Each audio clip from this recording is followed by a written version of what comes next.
Good morning, dear students. Welcome to Study with Preksha 5483. आज हम आपके लिए लाए हैं क्लास 6 की पूर्वी में से नीम बाबा की एक्सरसाइज। पेज नंबर 81 पर है। Let us think and reflect. First question है, you just read about the neem tree, write any two facts that surprised you the most. कि आपने अभी अभी नीम बाबा के बारे में पढ़ा है। कोई दो बातें, फैक्ट्स माने तथ्य, कोई दो तथ्य ऐसे लिखिए जिन्होंने आपको हैरान किया। हमें हैरानी किस चीज से होती है?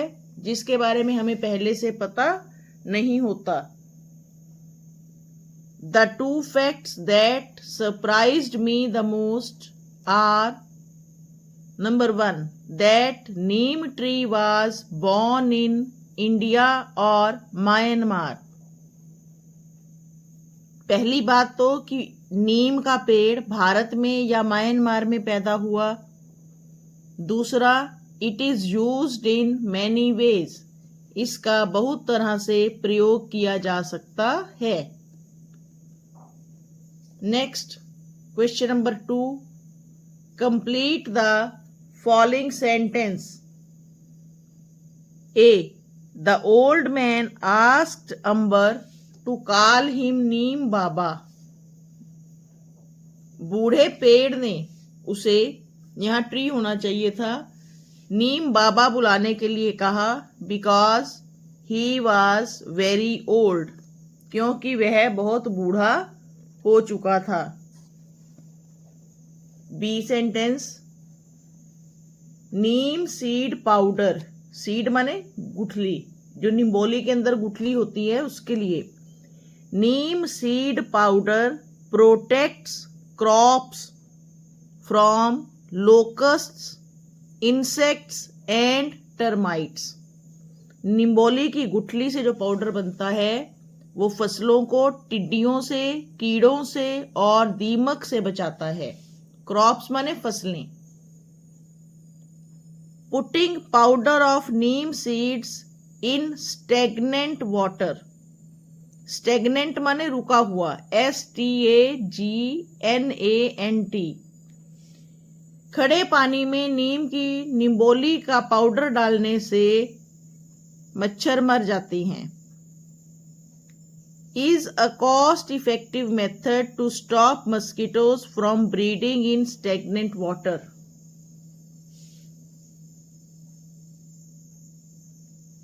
One reason why doctors advise us to use neem leaves for someone suffering from measles is that neem leaves stop germs breeding.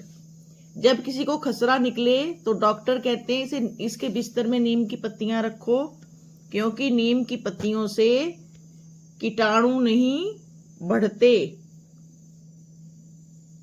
Question number 3, why can Neem Baba not remember the year when he was born. Neem Baba को अपनी पैदाइश का साल याद क्यों नहीं है?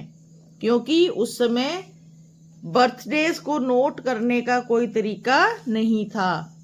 इन that period of time there was no method to keep record of birthdays. ये तीसरा क्वेश्चन है, ये उसका आंसर है।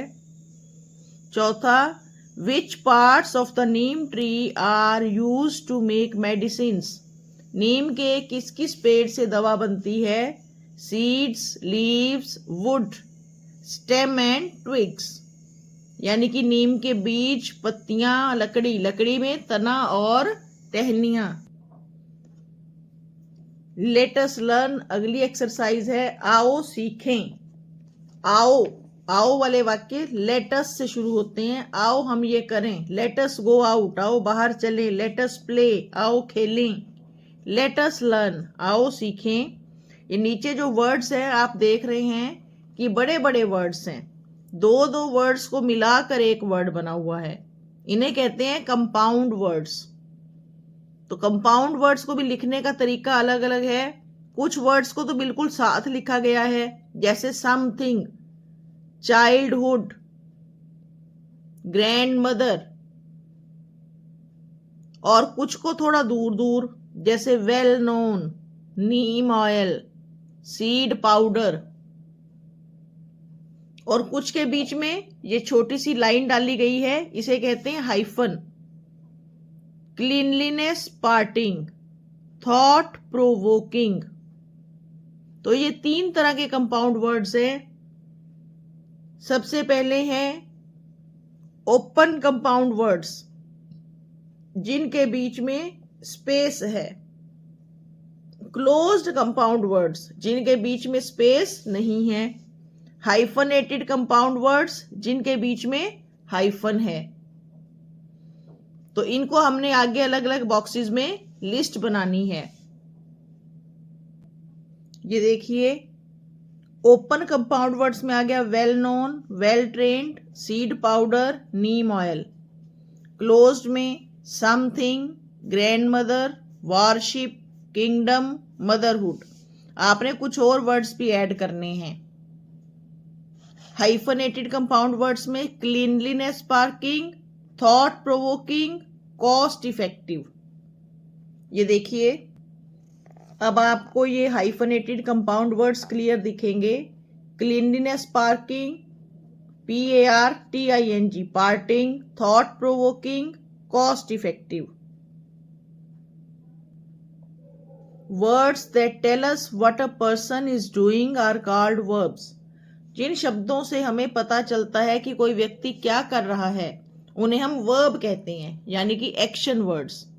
नीचे जो टेबल दिया हुआ है, यहाँ कुछ वर्ब्स हैं और यहाँ उनके पास्ट टेंस हैं, यानी कि ये फर्स्ट फॉर्म है और ये सेकंड फॉर्म। हालांकि ये नाम गलत है, फर्स्ट फॉर्म सेकंड फॉर्म। सही नाम है प्रेजेंट फॉर्म और पास्ट फॉर्म। इनको मैच करना है और उनके सेंटेंसेस बनाने हैं।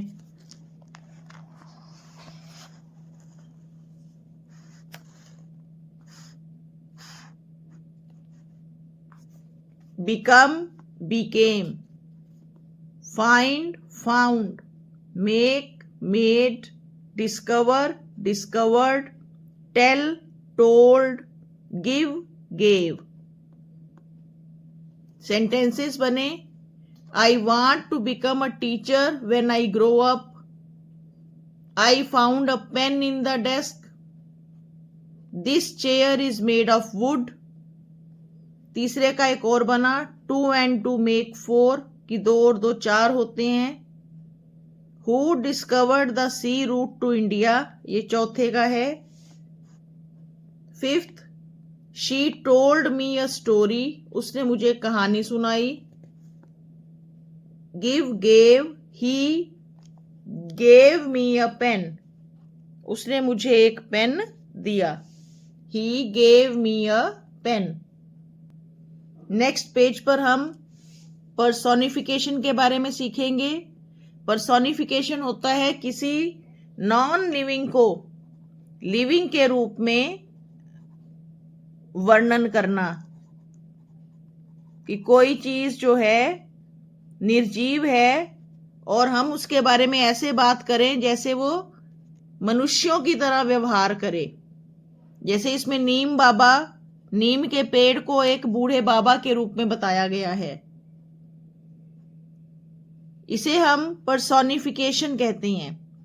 इससे पहले हमने एलिट्रेशन के बारे में पढ़ा था, जब एक ही जैसी साउंड बार बार रिपीट होती है। इसमें नीम बाबा का पर्सोनिफिकेशन किया गया है पूरे चैप्टर में, और ये 2 सेंटेंसेस हैं। The leaves whispered in the wind, पत्तियां हवा में फुसफुसाई, जबकि पत्तियां बोलती नहीं है, लेकिन उनकी आवाज ऐसे उनको शो किया गया है कि वो बात कर रही हो। The flowers danced merrily in the breeze, हवा के झोंके से फूल मानो नाचने लगे, खुशी खुशी डांस करने लगे। अब फूल भी नॉन लिविंग है, लेकिन उन्हें भी किसी छोटे बच्चे की तरह डांस करते हुए बताया गया है, यानी कि फूलों का, फ्लावर्स का पर्सोनिफिकेशन कर दिया गया। आगे पेज नंबर 101 पे एक डायलॉग है मदर सन के बीच में, उसके बेस पे हमने राइट रॉन्ग लिखा है। पहला राइट, दूसरा रॉन्ग, तीसरा राइट, चौथा राइट, पांचवा रॉन्ग। चौथा एक तरह से प्रोजेक्ट वर्क है जिसमें आपको 4 डिफरेंट ट्रीज और प्लांट्स की पत्तियां कलेक्ट करके सुखानी है या सूखी हुई कलेक्ट कर सकते हैं। कार्ड के बाहर पत्ती की शेप ड्रॉ करेंगे, अंदर उसका नाम लिखेंगे और फिर अपनी क्लास में वो कार्ड खोलकर पढ़कर बताएंगे कि ये किसके बारे में है, ये किस पेड़ का पत्ता है और इसकी क्या विशेषताएं हैं। Let us right page number 84 में, you have read about Neem Baba and learned many things about the neem tree. Look at the trees in your neighborhood and write a paragraph on about any one tree that you like. अपने आस पड़ोस के किसी एक पेड़ के बारे में आपने कुछ बातें लिखनी हैं। हमने जामुन के पेड़ के बारे में लिखा है, There is a jamun tree in our backyard. हमारे पीछे वाले आंगन में जामुन का पेड़ है। It looks splendid with its bright green leaves. इसकी चमकीली शानदार हरी पत्तियां। It gives us sweet sour fruits. ये हमें छोटे छोटे खट्टे मीठे फल देता है।